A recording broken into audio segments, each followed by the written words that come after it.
माता की आदरणीय खुशबू सिंह जी ने कहा है कि बिना राजनीति के काम होना चाहिए।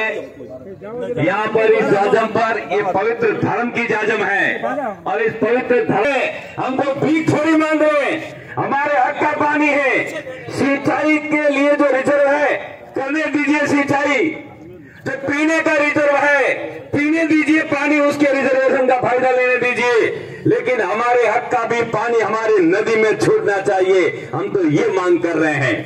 साथियों, पिछले कितने दिनों से अलग अलग वक्ताओं ने सभी भाषण दिए हैं। 65 साल में केवल 8 बार नदी को हमने देखा है, केवल हमारे आंख से आंसू आए, नदी में तो पानी कभी आया ही नहीं है, कभी आया नहीं है। आज बात करते हैं आओ के पास में भैंसवाड़ा गांव, इतने बुजुर्ग बैठे हैं, सभी सफेद साफे वाले। आधे किलो की अनार पैदा होती थी, कहां गई? अब तो पता नहीं, बाहर से अनार दाना मंगानी पड़ती है, खाने को नहीं मिलती है। वो अनार हम पैदा करते थे और भारत की प्रधानमंत्री या भैंसवाड़ा में आकर के अनार खाकर गई है। वो भैंसवाड़ा वो आहोर है, वो नदी का करावत था। और अब हमने क्या कर रहा है? ट्यूबवेल पीने का पानी नहीं, नर्मदा का पानी आ गया, कभी मोटरें बढ़ गई, पता नहीं क्या क्या स्थितियां पैदा होती है। 5 दिन में पानी ढंग से पीने को नहीं मिलता है। साथियों, एक लक्ष्य है, जवाई डैम में पानी छलक रहा है। केवल हमारे हक का पानी हमको मिल गया तो आने वाली पीढ़ी हमको याद करेगी, हम तो मर जाएंगे लेकिन आने वाली पीढ़ी हमको कोसेगी नहीं। साथियों, सभी प्रकार की राजनीति भावना को छोड़ करके इस सत्य और धर्म की जाजम पर मैं किसान का पुत्र हूं, मैं जवाई डैम का पानी जवाई नदी में लेने के लिए आया हूं। केवल ये बात करो, इसके अलावा कोई बात करने की जरूरत नहीं है, तो भी हमारी बात सार्थक होगी। इन बुजुर्गों ने कोई सत्य के आंदोलन की इतिहास गवाए। अरे इतिहासों की रणभूमि है, कर्म भूमि बलिदानों की, ये सूरवीरों की धरती है, ये धरती हिंदुस्तान की। हम कोई कमजोरों की धरती में पैदा नहीं हुए हैं, हम भारत की भूमि पर पैदा हुए हैं। और भारत की भूमि पर हम सौभाग्यशाली है कि राजस्थान की धरती पर पैदा हुए हैं, और राजस्थान से भी ज्यादा सौभाग्य है कि हम जालोर जिले की भूमि पर पैदा हुए और हमारे हक के लिए आए हैं, हमारे हक की मांग कर रहे हैं। आदरणीय अभी पूर्व वक्ताओं ने बताया, सरकार मांग तो सरकार से ही करनी पड़ेगी। फाटक सरकार खोलती है, हम थोड़ी खोलेंगे।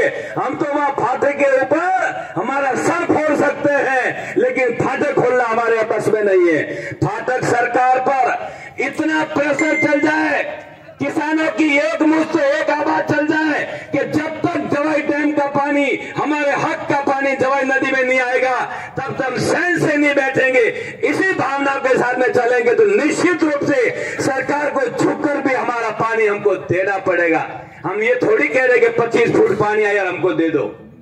अरे 60-61 फुट के भी ऊपर पानी है। कुछ समय पहले 4-5 साल पहले अचानक फाट के रात को खोल दी, कितनी किसानों की जमीनें खराब होगी। मरने के लिए हम पैदा हो गए और पीने के लिए पानी कहां तक जाता है, कहां तक जाता है? पाली जिले के उस छोर पर जहां पर सुरेंद्र गोयल मंत्री बना होते थे, जेतरन तक पीने का पानी जा रहा है और हम प्यासे मर रहे।